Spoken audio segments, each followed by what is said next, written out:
We're just a couple of days away from preseason game number 1 as the Bengals wrapping up practice here at the practice fields across from Paul Brown Stadium.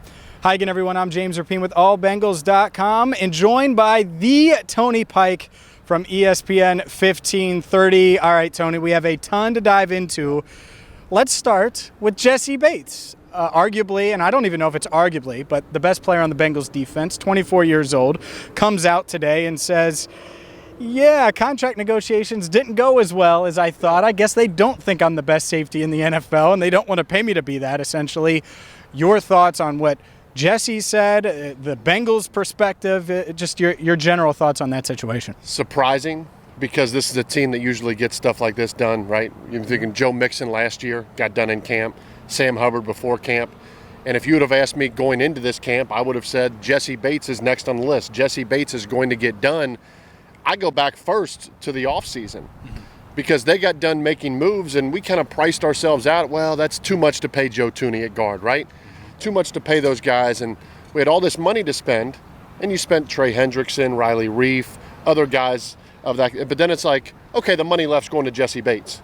Now that the money's not going to Jessie Bates, that puts to me a lot more pressure on Trey Hendrickson and Riley Reif to say, okay, they better perform, or else what did we accomplish in this offseason from a Bengals organizational standpoint? So that from the organizational standpoint, for Jessie Bates, he's proven it year 1, year 2, year 3, consistent. One of the best solid players in the NFL, and he anchored this defense, and you could say defensively, he might be the best player on this team as a whole right now. Yeah. So for a guy like that, and a franchise that gets this taken care of usually, I'm surprised it's not done.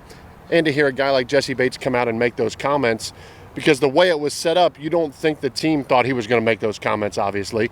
So I'm taken back by then, and then you wonder from the game standpoint, this is a player game where you have to take care of yourself.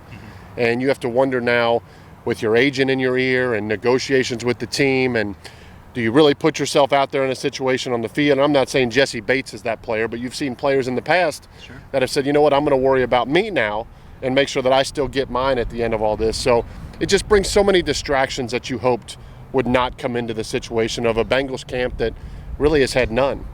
Let me ask you this, because obviously we aren't aware of where negotiations are. Could it be that Bates and his agent are asking for the moon? With the salary cap potentially rising, we don't know what negotiations are, and I don't necessarily believe this, but let me play devil's advocate. What if he's asking for $22 million per, something like that, or an astronomical percentage guaranteed?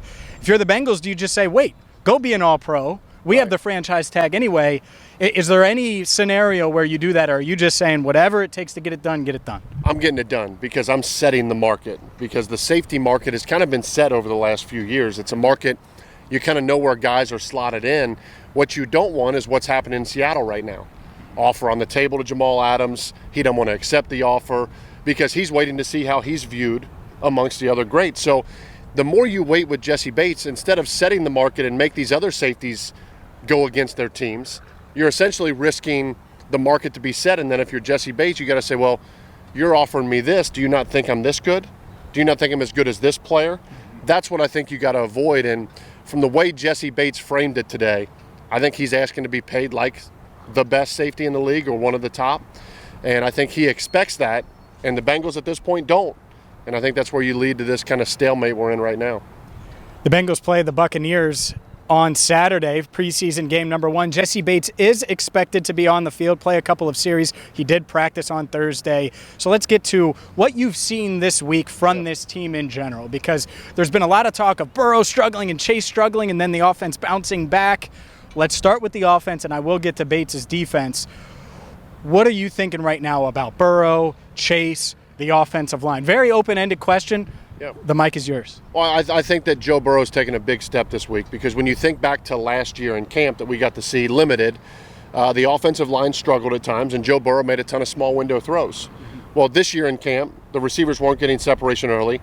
The O-line was struggling, but Joe Burrow wasn't making the throws. Very candid, very open about his struggles, which I thought was awesome. And I almost felt more reassured after Joe Burrow spoke, even though he said he was struggling, than before, because he didn't hide it. He didn't act like everything was great. I thought Joe Burrow was much sharper this week. I thought his passes were much more accurate. I thought the receiving core took a huge step this week. And Jamar Chase, to his credit as well, spoke about some of those struggles. So your guys are very open about things, and then it became very clear during the week.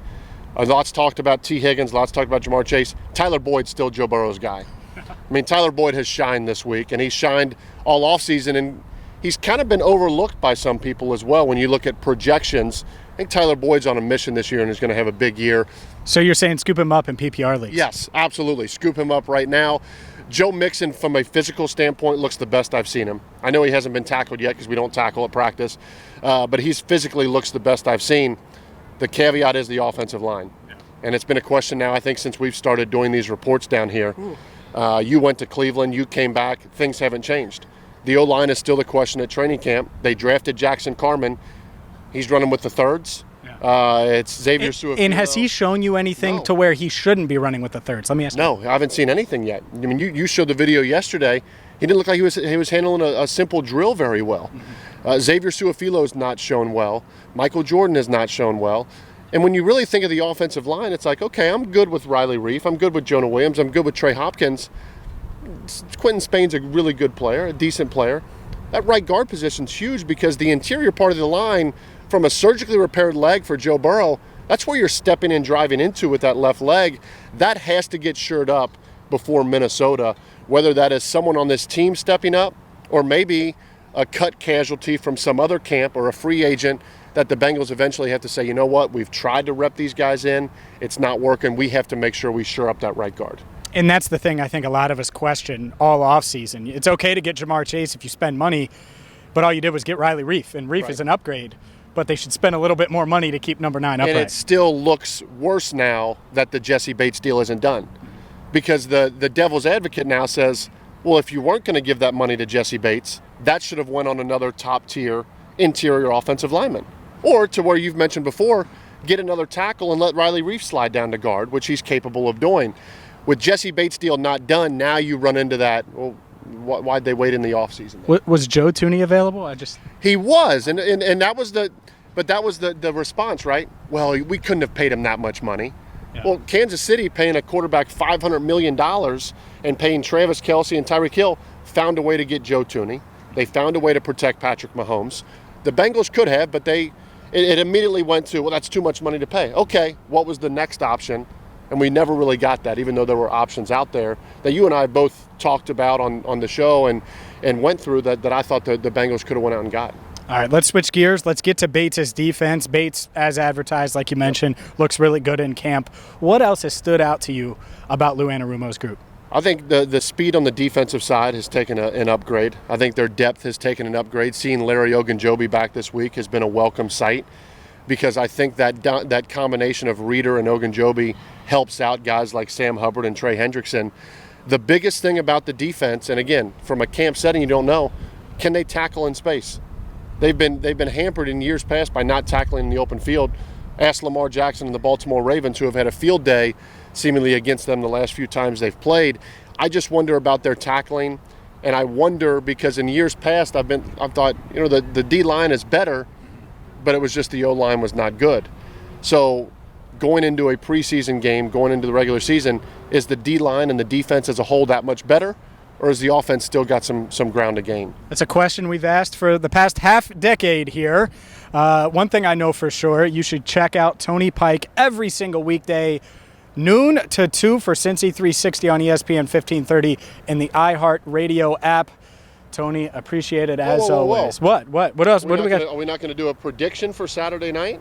Oh. Do we not have a Tampa Bay Bengal prediction? One of the best segments during Cincy 360 is Locks of the Night. Yeah. So for the first time ever on camera, Tony Pike, give me your lock of the night for Saturday night, Bengals, Bucks. I don't even know the line, but go ahead. Last time I saw it was -6, and that kind of makes me a degenerate that I know preseason football lines.